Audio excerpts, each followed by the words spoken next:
for today's video, uuwi na tayo. Pupunta na tayo ng Philippines. Yung exact information, ayan, Seoul Station 12, Airport Railroad E. Pero ang napipili ko, etong tama, yung Airport Railroad. So sundan na lang natin to. Ayan o, number 1, Airport, kulay blue. Not enough balance. Nasa neighbor maps pala kung magkano. Ayan o, 13,000 won. Lagay na natin, mag-load tayo. Lagay tayo. 3,000 won. 5,000. Huwag lang gagalawin ito, dyan lang. Kaya kung di mo napapanood yung ating vlog sa Korea, nilagay natin yung screenshot dito. Yan, panoorin mo yan. Dahil dyan ang halos lahat ng pagpapasok ka ng Korea, kung anong apps na kailangan mo and everything. For nandito tayo sa may Seoul Station. Diretso lang yung pababa. Dito tayo bababa sa may Incheon Airport. Sabi dyan, no, carelessness with baggage that causes injury may lead to criminal charges. Naku, magiging criminal pa tayo. So, tinan nyo yung mga sunod-sunod nila. Oh. Parang every 2 minutes or 5 minutes merong biyahe pa Incheon Airport. Hanggang anong oras? 23:50. Lumuluwa na siya sa 5.5. Second try. Katabi nito, ayun na yung tax refund. So kung meron kayong mga purchases na kailangan yung tax refund, i-claim nyo dito sa airport. Kaya wala nito tayo, 45 AM. Kaso nga lang gabi naman, wala tayong makikita mamaya. Hi guys, welcome back to the Philippines. Grabe, ang tagal ko nang hindi nakapunta sa Naiya sa part na to. Tapos tingnan nyo, ang ganda na oh. Diba? Ang ganda na niya.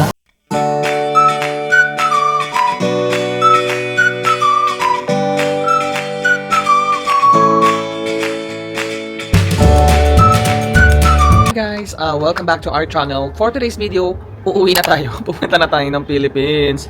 Nakakalungkot. So, ang oras na is 3:55 PM. So, ang flight natin is actually 8:30 PM. Pero, naggalagala muna ako kanina sa Myeongdong at saka sa may bandang Itaewon and Gangnam. So, hindi na ako nag-vlog kanina kasi super quick lang. May mga binili lang akong mga gusto kong bilhin pa uwi ng Pilipinas. So, matagal-tagal din tayo nagstay dito sa Korea. 1 week. Tapos, diba 2 weeks sa Japan. So, ito yung ating hotel. Aroha Guest House. So, buti na lang kahit 11 AM ang checkout kanina, pumayag sila na yung mga luggage ko ay iwan sa kanila nang walang bayad. So, normally kasi ang mga hotels, hindi sila pumapayag. Pero meron din mga hotels na pumapayag, pero in case dito, mabait sila. Tapos, ang nagustuhan ko dito is that, ang daling kausap ng owner. Pagka may question ako sa WhatsApp lang ako nag-message, nag-respond agad siya. Pag mayroon kang gusto, like may suggestion ka or whatnot, or may kailangan ka, so i-chat mo lang siya sa WhatsApp and okay na. Tapos dito meron ding free breakfast everyday. Pero hindi naman super grand. Meron isang bread, yogurt at saka juice. So nasa rep yun. So bahala na kayong kumuha. And then yung mga tao dito, kahit ibang guest, super ano sila, palabate. Talagang hello po, hello, tas iba-ibang ano. Kasi sa basement, andun yung kitchen. Tapos, andun din yung dining, so pwede kayong kumain doon. And then, pwede ka rin maglaba habang kumakain. Andun din yung microwave, pwede kang magluto. Kompleto rin sa utensils. May chopsticks, ano pa ba, kutsara, tinidor, so everything. So, ang ganda ng hotel na to. Tapos, akala ko magiging problem ko nung una yung common CR. Pero, ang dami rin nilang CR. Although, common CR siya, merong dalawa sa first floor, dalawa sa second floor, tas dalawa sa fourth floor. Hindi naman super dami yung room. So yung iba napansin ko rin, sa gabi sila naliligo or whatnot. Pero hindi ko naging problema kasi always may available na CR. Tapos free din yung water. So mga inumin, libre din lahat. So halos binigay na nila lahat. Tapos ang murang price ko lang to nakuha dahil nga 'di ba BTS concert season ngayon. Nasabi ko na sa first vlog kung magkano to. So yung una natin, hinati natin doon tayo sa K-pop Hotel Seoul Tower. Parang ilang araw tayo doon, 3 or 4 days. Then dito naman natin in-spend yung last days natin sa Korea. So ngayon ang maganda rin dito, pagkatawid mo diyan sa dulo niyan, makikita mo na agad yung Seoul Station. So ngayon kaya imbis na magbabas ako, napakabilis lang niya. So ito lang dala ko. Medyo madami siya. And then yung aking laptop bag, tapos itong personal bag na hand carry lang din. So ayan, kung makikita nyo sa neighbor maps, papunta sa Incheon Airport, isang sakay lang tayo. Ayan lang tayo sa may Seoul Station, yung usual natin dinadaanan. Tapos diretso na yan, baba mo na sa may Airport Terminal 1, tapos 5-minute walk na lang yun. Papunta mismo sa actual Incheon Airport. So ayun yung bagay din nagustuhan ko sa hotel na to. Kasi every time nalalabas ako, right on your doorstep, andyan na agad yung Seoul Station. So, I mean, yung subway station sa may Seoul. So, super lapit niya sa lahat and then hindi siya mahirap kasi may elevator. Chinek ko na kanina. So, pwede tayong magganto-ganto kasi isang diretso lang tayo pagdating natin doon. Andun na tayo sa airport, wala nang babaan. So, 55 minutes yon, then pwede tayong matulog sa train. So, tara na, baka malate pa tayo. Pero actually, maaga pa. 4 PM. So, expected ko mga 5 or past 5 tayo makakarating doon. Pero mas okay na yon. Pwede tayong matulog sa airport kasi medyo pagod pa ako from the BTS concert yesterday. Pero super, super happy. So, ano pang inaantay niya? Tara na. Thank you so much, Aroha Guest House. Yan, mag-book lang kayo sa Agoda. Nandun din sila sa Klook. And then, yeah, tingnan nyo na lang kung saan pa sila nandoon. Pero, yung Aroha Guest House, dito kaya na-book sa may Agoda. Kasi hindi siya super laki, para siya talagang bahay. Pero hanggang 4th floor siya. 4th ba o 3rd? Hindi ko maalala. 4th floor yata. So yan, tara na. Di ba yung Aroha Guest House? Ito agad sa tapat nila kainan, no? Pero ako dito ako madalas kumain. Ang sarap ng mga food nila dito. Hindi ko mabasa. Ano ba yun? Nag-Korean class pa naman ako. Ano yan? Juyong-un? Ay, hindi ko alam. Hindi ko mabasa. Tara na. So, ito lang. Diba mas okay yung ano natin yan kaysa nung sa Japan na hirap ako pupunta airport. Kasi ito na talaga. Ayan o, yung hotel about stay. Medyo malaki tong hotel na to. Pero feeling ko mahal to. Ito na agad yung Aroha, wow. Yan, pag tinumbok mo yan sa dulo. Kaya kapag nakita mo tong about stay, super lapit mo na sa Aroha. Then, again, kagaya sinabi ko ng first vlog, diretsuhin mo lang to. Yan ang Seoul Station. Ayan o, diretsuhin lang natin sa dulo, Seoul Station na yan. So, hindi mahirap. Tapos pababa siya, oh. Kaya hindi siya mahirap. Pero kung papunta ka kung galing ka ng Incheon, papunta dito, tapos mag-Seoul Station ka, medyo struggle lang kasi pataas to. Pero hindi siya super taas, ha. Pero if I were you, pag bumaba kayo ng either Myeongdong or kung saan nyo man gusto, mag-taxi na lang kayo. Mag-Uber. So, Uber yung in-install ko na like kung ginagamit dito pag kailangan ko ng taxi. Tapos ito may park dito. Ay, may cherry blossom nga dito. Ayun. Nakikita pa ba? Ito lang yan. Tapos right side niyan ay na yung station. So, para lang ma-visualize nyo guys, ayan na, di ba number 12? Ayan na yung hagdan na binabaan ng lalaki, yan na yung Seoul Station. Tapos yung, ano yun, ayun yung elevator, oh. Yung nakikita nyo yun. Tapos, dito tayo galing. Yan. Yung sinabi ko na kapag diretso, yun na yung Aroha Guest House. Then, mabibigyan mo pa yung, ano tawag dyan, Namsan Tower, Seoul Tower. So, ganun lang siya. Yung exact information, ayan, Seoul Station 12 entrance. Pero dun yung elevator natin, yun. Actually, for senior siya mostly. Pero kung may kung meron kang baggage, pwede naman. O, di ba kung nilakad natin yan, at elevator. So, diretso na tayo dito. So, sabi dito guys, nandito tayo sa loob eh. Airport Railroad E. Get on Seoul Station. Okay. Hindi ko alam kung ito to. Nakalagay yung Airport Railroad, tapos pinapa-arrow sa dulo pa. Pero nagtataka ako, letter E yun, di ba? May letter E din dun, no? Sa E-Tracks, sa signage. Anong pipiliin natin? A ito, B ito. So, multiple choice na naman tayo, guys. Pero ang napipili ko, etong tama, yung Airport Railroad. So, sundan na lang natin to. Ayan, no, number 1, Airport, kulay blue. Airport Railroad. So, yan na lang. Mukhang tama naman tayo. Ayan, no, Airport Railroad. Sige, yaman na nga. Diretso na lang natin. Okay, so ito, sabi dito. Elevator to Airport Railroad. Dulo, diretso pa daw. So, pwede. Tama. Tapos, dito sa Seoul Station, meron ding T-luggage o na automatic na pwede mo siyang i-store. Ang galing ang high-tech. Ilalagay mo lang dyan yung luggage mo. Ang galing. So, kung hindi papayag yung hotel nyo na mag-store kayo ng gamit, magganyan kayo sa mga train station, yung storage ng mga luggage. Medyo mura lang naman siya, around 500 pesos sa extra large. 500, siguro mahal na yung 800. So, yun. Ayun ang i-budget nyo. So, nandito na tayo, Airport Railroad, dito daw. Pero inahanap ko yung elevator. Hanapin ko muna, guys. Wala akong makita, guys. Siguro nasa loob. So, pasok na lang tayo, tapos hanapin natin kung doon yung elevator. Kung wala, iyak na lang tayo sa Gedli. Let's stop na si B. Ay, ayaw.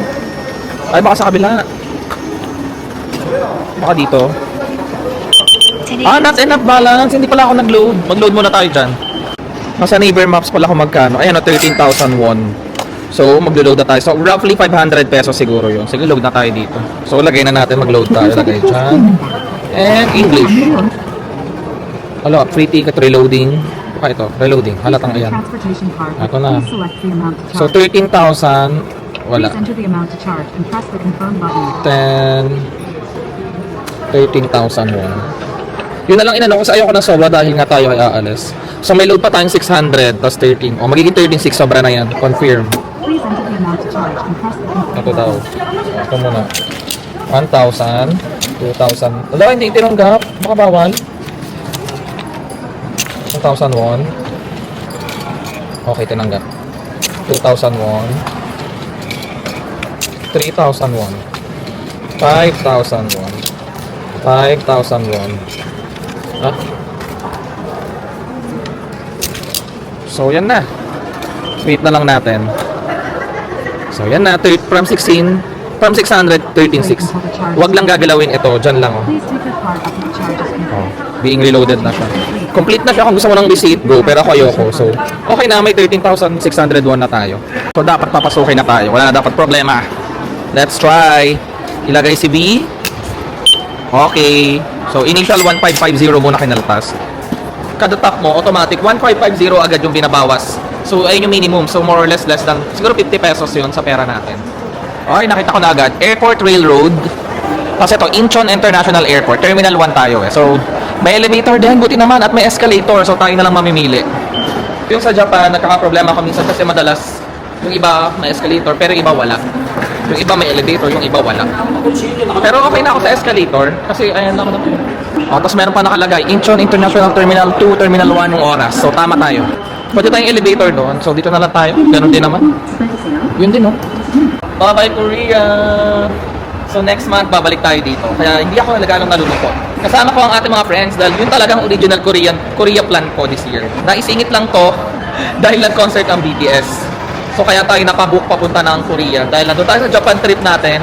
Nakakat natin yon. Of course, para sa BTS, which is okay lang. Ganito itsura, ang haba, oh. Haba ng lakad-lakad. So, need natin mag-tap dito ulit. Pero sabi, no additional fare. Ayan, so walang mababawas sa atin. Kailangan lang talagang itap. So, V, tulungan mo ako. Tcharing! Oh, di ba? Tinulungan niya tayo. Thank you. So, ito ang airport. Diretso ulit. Pagpunta ng Incheon. Mahaba-haba yatang lakaran to. Pero buti na lang may walkalator. Yun, buti na lang parang airport na, no? Walkalator mode siya. Ito yung maganda sa Seoul Station. Kasi may walkalator. Parang pag sa iba ka nag-train, hindi ko lang kung may walkalator papunta ng Incheon. So, ito ang cute sa Seoul Station. Meron tayong joke. Are you ready? Tsare, hindi pala sa akin yan. Sa kanilang joke yan. Are you ready? Walkalator number 2. Hanggang ilang kaya to? So, ito na yung siguro yung last, guys, escalator. Pero kung gusto mo ng elevator, 20 meters pa dun. So, escalator na lang. Hindi naman mahirap pag-escalator eh. Ay, salamat. Pero sabi dito, Airport Railroad all stop dito daw. So, hindi pa pala tapos. Sabi dito, B7. Ang dami naman mga signages eh. So, hindi kayo maliligaw. Dire-diretso lang. Tapos, bababa tayo sa escalator na naman. May trivia ako sa inyo. Sabi pala ng friend ko, pagka daw tutor, ang tawag sana ng tutor, pala teacher, tutor. Pero ang tawag daw pala sa may tinuturuan ay tuti. Nakakatawa, no? Eh, hindi. Pero yun nga, question ko, kung pupunta tayo ng escalator, anong tawag sa atin? Escalati? Tsare, wali, liwag. So ito na naman yung lagi natin tinitingnan yung matabang bilog. Di ba yun yung tip ko sa inyo nung unang lapag natin sa Korea? Kaya kung di pa napapanood yung ating vlog sa Korea, nilagay natin yung screenshot dito. Yan, panoorin mo yan. Dahil nandiyan na halos lahat ng trip pagpapasok ka ng Korea, kung anong apps na kailangan mo and everything.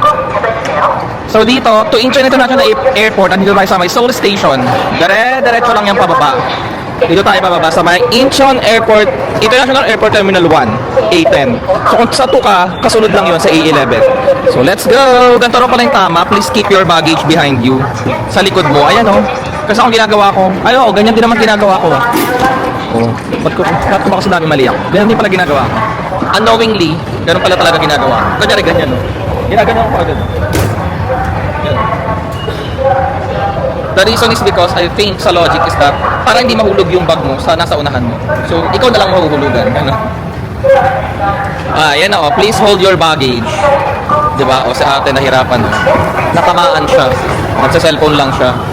O sabi dyan o. Carelessness with baggage that causes injury may lead to criminal charges. Naku, magiging criminal pa tayo. Nanakot pa sila, diba?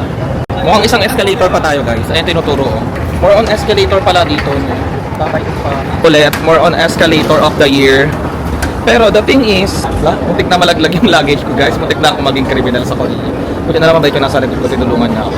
So sabi ko nga, the thing is, ang maganda dito is may escalator. Hindi tayo mahirapan. Ito na. Terminal 1 ba to? Ayokong sumakay sa maling station. Kalma lang tayo, wait. Check natin. Ito na daw eh. Ano tong kanan? Wait, ayoko muna sumakay, guys. Baka mamali tayo. Check ko sa matabang bilog. Okay lang na iwan na tayo. So tama pala, guys, kasi di ba 32 PM na. 4:31 yung umalis. So chinek ko yung timetable, 31. So tama yun. Na dito yung pa-airport. So itong kabila, pa opposite side, pag galing kang airport, mababa ka ng Seoul. Okay. So kasi ang dami kong luggage, ayoko magkamali ako ng sakay, tapos magka-transfer tayo. Although nakalagay naman dito, Incheon International Airport, take a train bound for Incheon Airport only. Although nakalagay naman, pero I think it won't hurt naman to double check kaysa mamali tayo. So ang tip ko sa inyo, kapag mag-airport kayo, kaya sasakay kayo ng train, check nyo yung timetable. Tapos, i-check nyo yung time. Kung, ang bagal mag-load. Kung mali yung time, tapos dumating, most often than not, mali kayo ng train. Ito tama yung time. Kasi always on time yung mga train nila. So, kapag mali kayo, kapag mali yung time, hindi match, so most probably mali yun. Huwag nyo sakyan. So, time check, guys, 4:34 PM. Ang next daw, diba, 31 yung last kanina, 4:31. Ngayon, ang next is 4:39. So, 4 minutes na lang. So, tingnan nyo yung mga sunod-sunod nila, oh. Parang every 2 minutes or 5 minutes merong biyahe pa Incheon Airport. Hanggang anong oras? 23:50. Ay, kaso Gomam na yun, no? So, ang last na international airport is 23:40. So, 11:40. So, from Seoul Station, 11:40 yung last train hanggang doon sa Incheon Airport. Medyo madaming tao, guys. So, ganun. Maraming uuwi. So, kailangan makaupo tayo kasi nalayo ng airport. 55 minutes. Ay, hindi natin na-videohan yung tunog. Iba yung tunog. Hindi siya yung normal na tunog sa train. Kalungkot. So, guys, nakaupo naman tayo. Ginalingan natin sa map. Hindi tayo magpapatalo. So, see you. Babalik na tayo mamaya pagka hanap na tayo sa airport. Ito na tayo. Terminal 1. Let's go. Bye-bye. Ito tayo, papunta ng escalator. Buti may escalator. Pero airport, airport na pala to. So, meron talaga dapat escalator. So, pag pataas naman, dapat yung luggage mo naman ang nasa unahan mo. Kabaliktaran nung kanina, pababa. Ulit na naman nila yung pananakot. Carelessness with baggage that causes injury may lead to criminal charges. Wow, ang ganda ng view sa RX. So, ito na tayo. Totoo na, alis na tayo ng Korea. Pero again, hindi tayo malulungkot dahil babalik tayo next month. So ito na, Terminal 1. Magtitimbang-timbang muna tayo kung tama ba yung ating kilos.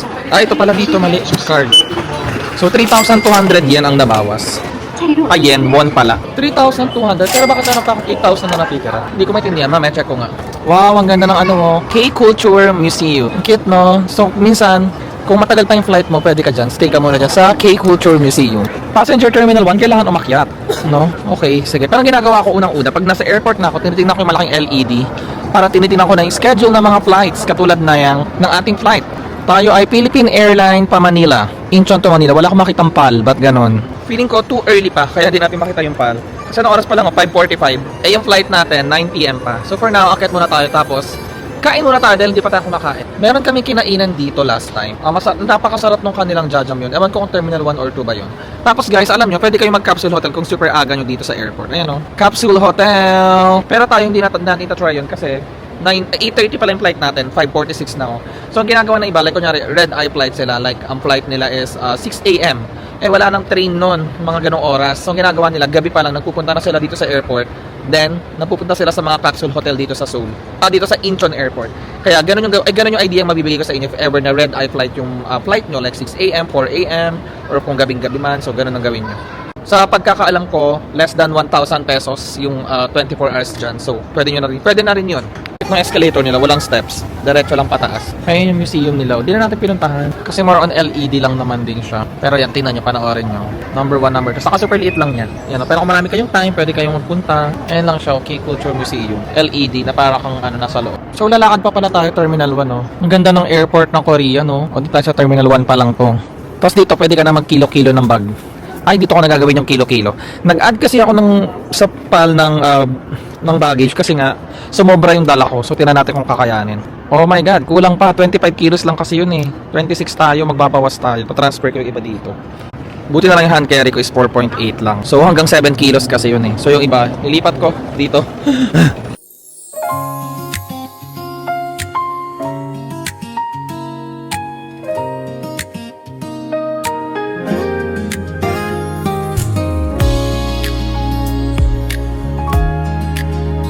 Paano ba yan guys? 23.9 kilos.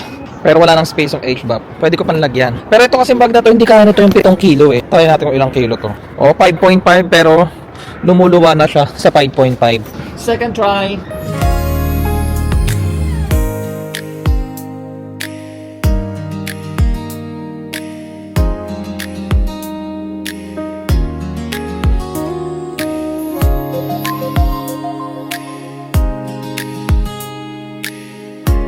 Wah, pagod na ako. 26 kilo naman ngayon, kanina 24.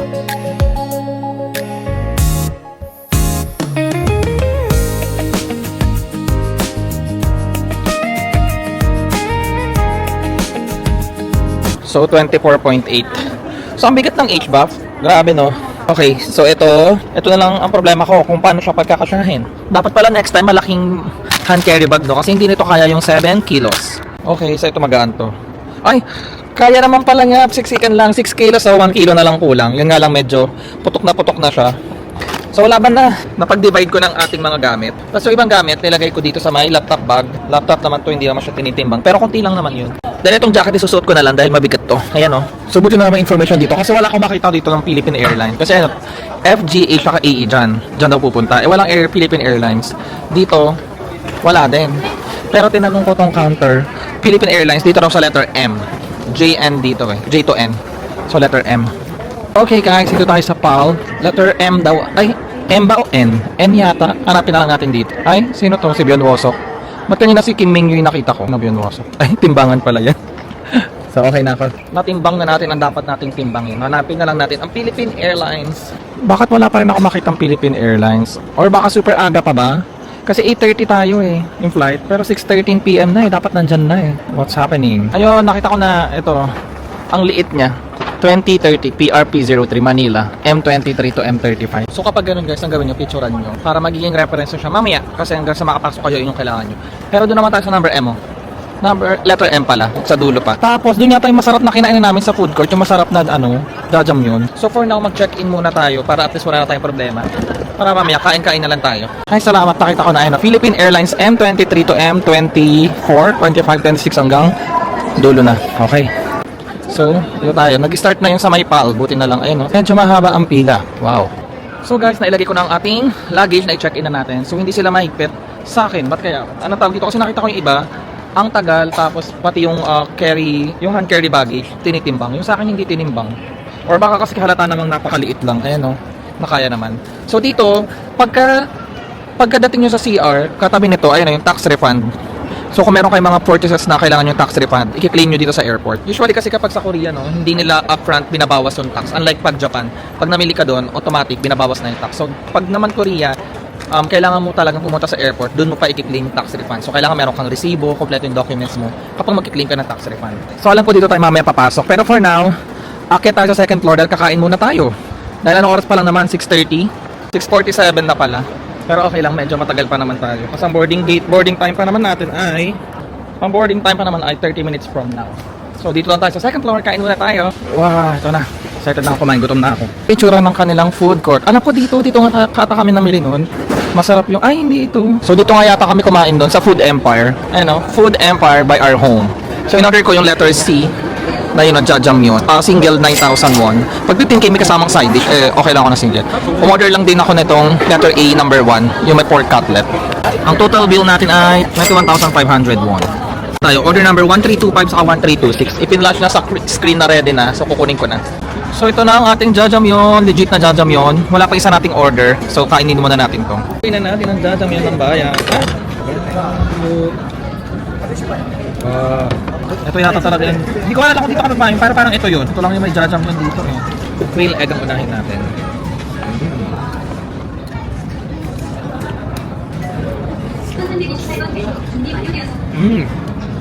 Ito nga yun. Ang sarap. Dito talaga ako sa airport kumakain ng jajam yun. Kasi yung mga nabibili ko dun sa labas sa Korea, hindi ko gusto. At dito yung masarap. Kaya kung gusto nyo makatikim ng legit na jajam lang, dito lang sa airport.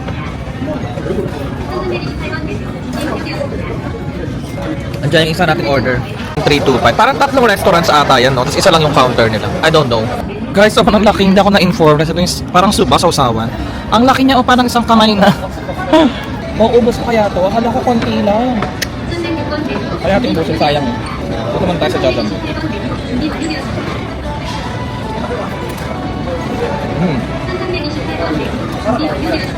Sarap. Yung normal kasi na tonkatsu, di ba? Hindi naman ganito kalaki. Eat.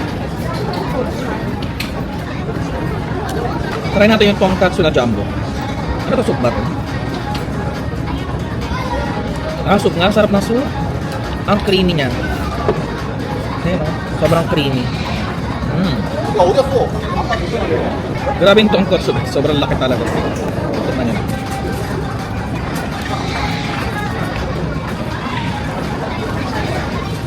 Normal na tonkatsu yung lasa, ano? So guys, nakalagpas tayo sa immigration. Grabe. So hindi ko na binlog kasi ang haba ng process, bawal mag-video doon. So hindi na tayo sa loob ngayon. So pagpasok mo sa loob, ang dami na agad dito panindahan na Chanel, Starbucks, Pharmacy, Fendi, yung mga mamahalin. So doon tayo sa gate 43. Diretso lang tayo. So 7:40 yung boarding time, 7:30 na. So nagmamadali ako. Tara, let's go. Guys, pagdating natin saktong-sakto gate 43. Nag-start na yung boarding 7:39, no? Di ba ang start 7:40? So saktong-sakto lang, hindi tayo late. Hindi na rin tayo nakapagpahinga, no? Dire-diretso.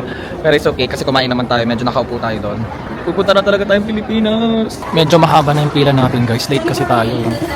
Merong haba. Pero may kain na pala dito. Sa Carry On A Family Line. 45A. Window seat tayo. Kaso nga lang gabi naman, wala tayong makikita mamaya. At nasa tapat tayo ng pakpak ng aeroplano.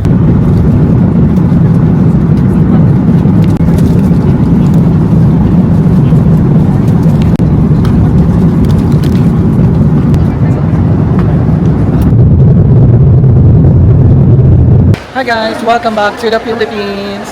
Grabe, ang tagal ko nang hindi nakapunta sa Naiya sa part na to. Tapos tingnan nyo, ang ganda na oh. Diba? Ang ganda na niya. Hindi ko alam kung gano'n na to katagal. Pero, yung naalala kong last Osaka ko, yung last Osaka to Philippines, Osaka, Japan to Philippines, last November yun. Hindi pa siya ganito. Ngayon ang ganda na oh. Wow, good job. Sana magtuloy-tuloy no. So ngayon, mahihirapan tayo ulit mag-book ng Grab. Kasi ganun yung ano ko last time. Inabot ako ng 2 or 3 hours bago ako naka-book ng Grab or in-drive yata yung napili ko nun kasi yun yung pinakamabilis that time. So sana titignan natin ngayon, sana hindi na ngayon. Ang dami rin tao kasi Sunday night. So guys, dito na pala yung bagong pick up ng mga Grab. Dito yung sa may Naiya International Airport Terminal 1. So ngayon ko lang ulit na try dito and ang ganda na pala dito sa Naiya Terminal 1 no. So di ko alam kung gaano katagal ng taxi ngayon. Pero kung wala kayong app or nalobat kayo, pwede kayo magpabook niya sa Grab booth na yan. Book here, tapos may mag-a-assist sa inyo. Nasa Pilipinas na talaga tayo, sobrang init. As in, nagubad na ako ng mga jacket oh. Tapos 26 degrees na. Wow, sobrang init. Sa wakas guys, nakabook na ako pero hindi Uber, hindi Grab. Ang nabook ko ay sa InDrive. So normally talaga kagaya last time, sobrang hirap mag-book ng Grab dito. So ang nabubook ko talaga lagi pag airport is InDrive. So ang catch lang kapag InDrive, mag-o-offer yung driver. Like sa app may magpapa-up. Kunyari ang una mong pamasa is 200 lang. Tapos biglang may mga driver na mag-o-offer na, kasi wala nag-pick up may magpa-pop up na 485, gusto naman 500. So igugo mo na kasi desperate ka. So wala tayong magagawa. Ganun talaga dito sa Pilipinas Mahirap talaga mag-book. Unlike sa other airport na paglabas mo pa lang ang dami ng bus na may diretso na sa city, meron ding mga train station na diretso lang. So sana magkagano din sa atin. So pero okay na ako dito sa InDrive kasi medyo pagod na ako. Magwa 1 AM na Manila time. So ginawa ko na rin 5 minutes lang nandito na siya. So yun na ang ating Grab. InDrive pala. Marami pa tayong i-upload. So i-follow nyo rin ako sa mga social media pages na naka-flash sa screen ngayon. Dahil i-upload ko ang ating mga short form videos ng ating mga vlogs. So kung nagustuhan nyo rin ito, huwag nyo sanang kalimutang pindutin ang subscribe button at i-click ang bell icon para every time na mag-upload tayo ng ating mga videos ay manonotify kayo at malaking tulong na rin yun para makagawa pa ako ng travel vlogs. So yun lang. See you on our next video. Bye-bye!